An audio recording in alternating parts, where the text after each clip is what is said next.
Sir, interview lang konti. Ano masasabi nyo sa bagong project ni Mayor? Okay ba itong ganito? Libreng ano? Libreng van. Pabito.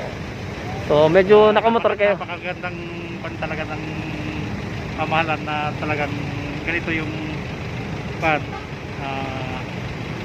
Nako-COVID test, oo. Tapos, maganda niyan, libre pa. So, sana, itong gantong proyekto ay gayahin din ng mga ibang mayor para, yun nga, matest yung mga ibang kababayan at kalugar din nila. Dahil, so ayan, marami nagpapa-COVID test dito kasi libre nga. At the same time, ina-accommodate din yung kahit taga ibang lugar. So medyo dapat maaga kayo dito pag pupunta kayo dito dahil ayun nga, mahaba yung pila. Nandito to sa may Liwasang Bonifacio. O ayan, sa tapat ng Manila City Hall ng Maynila.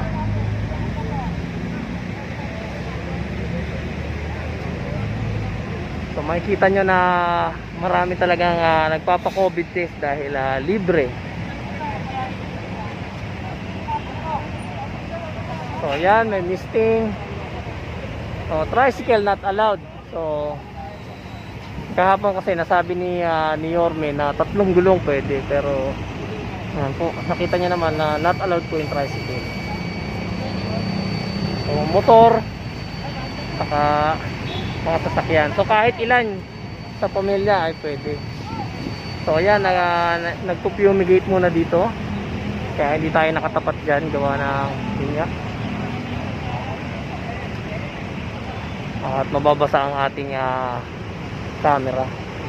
So ayun, nandun si Ma'am Melby saka si Icy Ron. So subscribe niyo yung mga YouTube channel nila. At mga vlogger din sila dito sa Metro Manila. So ayan, mahaba yung pila. Sir, interview lang konti. Ano masasabi nyo sa bagong project ni Mayor? Okay ba itong ganito? Libreng ano? Libreng van. Pabito. So medyo nakamotor kayo. Napakagandang pan talaga ng pamahalan na talagang ganito yung pan. Nako-COVID test, oo. Tapos maganda niyan, libre pa. Libre pa. Wala kayong babayaran. Taga saan po kayo, sir? Sa Taguig. Sa Taguig pa to si sir. So ina-accommodate din. Itong resulta ay malalaman within 24 hours. Pero 29 seconds lang may result na to, kasi kahapon yun ang sinabi ni Yorme na makukuha agad yung resulta. At the same time, at i-aabiso kung magpa-positive ay hindi malalaman ng ibang tao. So ite-text lang yung LGU nila para yun ang makukuha natin. So para sa anti-discrimination na rin. So sir, maraming po salamat sa ano po.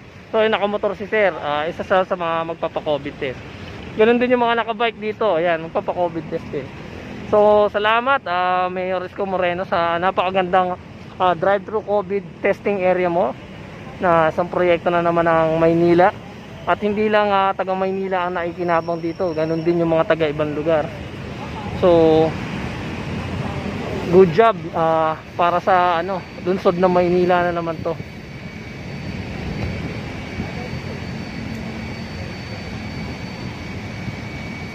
So dalawa yung misting zone dito.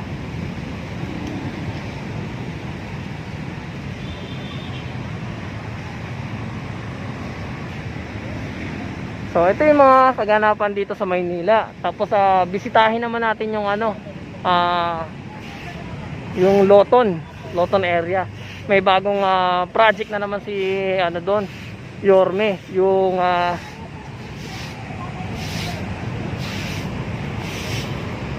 tinatawag na yung mga pader doon ay nilagyan na ng bricks, nakita ko kanina. So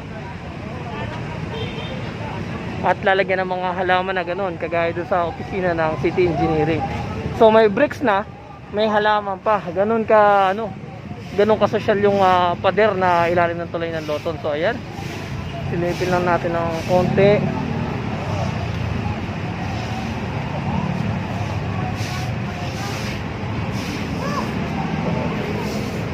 Napan tayo dito. Ayan. Tignan natin yung proseso kung paano.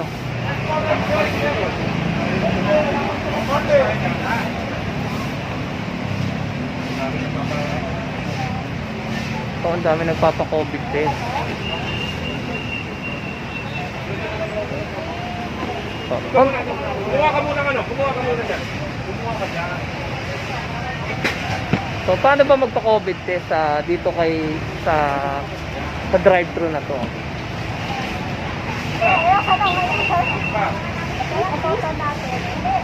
So sana itong gantong proyekto ay gayahin din ng mga ibang mayor para yun nga matest yung mga ibang kababayan at kalugar din nila dahil ito yung iba dito ay hindi taga Maynila pero in-accommodate para sa seguridad na lang ng nila.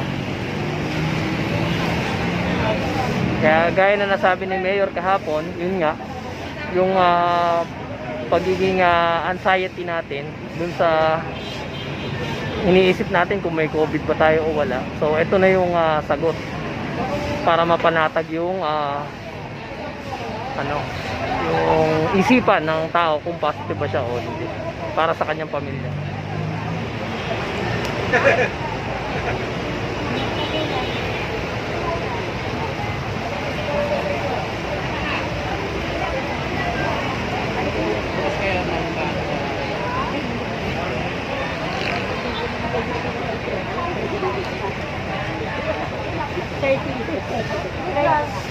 Years, 33 talaga.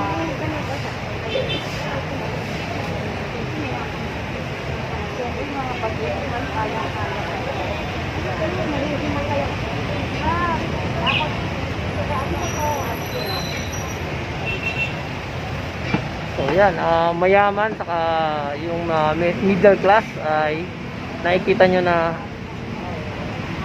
lahat tinetest dito.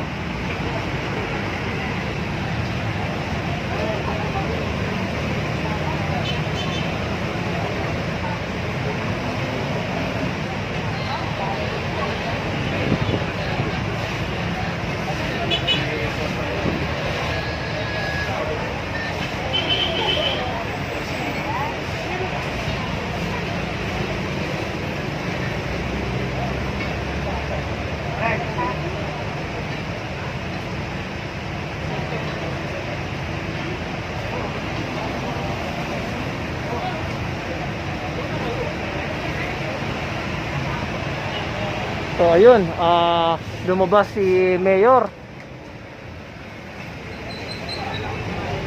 Tinitingnan niya yung yung mga kaganapan rin dito.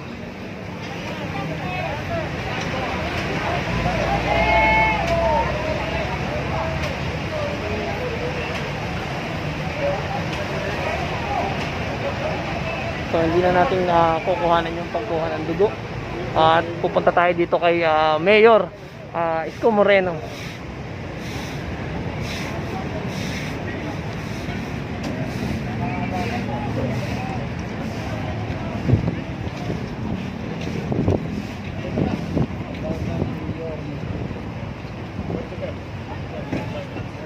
So, natutuwa si Mayor at buhay na buhay yung mga halaman.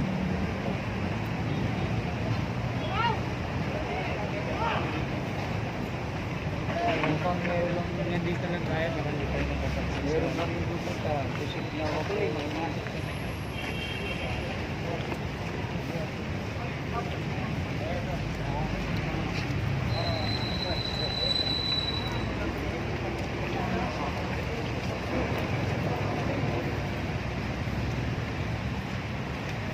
Maaga pala kayo kanina, kasama niyo si YouTuber no?